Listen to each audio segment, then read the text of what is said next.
na ito ay suki na ng mga butika. Pero ang masakit na katotohanan ay ito. Hindi lahat sa ating mga seniors ay may pambili ng gamot. Minsan ang mga lolo't lola natin mas pinipiling gumastos para sa pagkain, tubig o kuryente kaysa sa gamot na dapat ay pampalakas nila.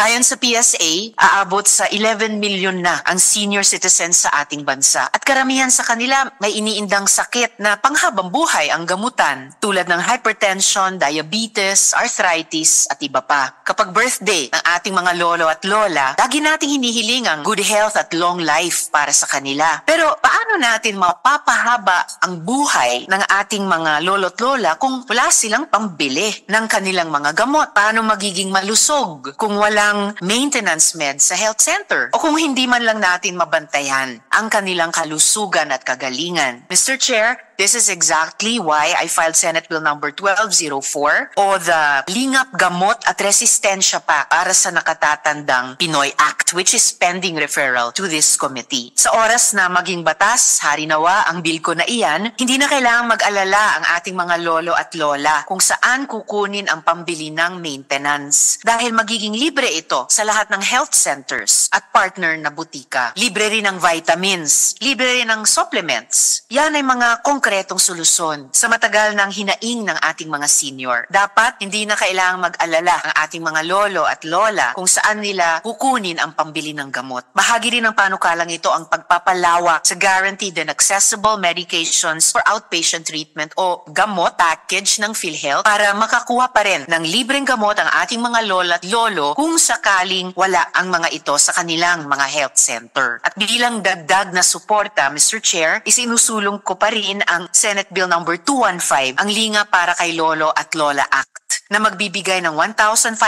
pesos buwan-buwan sa lahat ng senior citizens bilang universal social pension. Yan naman ay para may pandagdag sila sa kanilang mga pansariling pangangailangan, panggastos, sa kanilang pagtanda. Taking care of the most vulnerable of our society, including our elderly, is a constitutional mandate. Kayo po, mga lolo at lola, ang naunang bumuo ng pamilyang Pilipino. Kayo rin ang dahilan kung paano kami nakarating kung nasaan kami ngayon. Kaya, ang hiling ko po, Mr. Chair, ngayong umaga, sana ay mapagtulungan nating maisabatas ang tunay na pagkalinga at pagmamalasakit sa ating nakatatanda. Salamat po, Mr. Chair.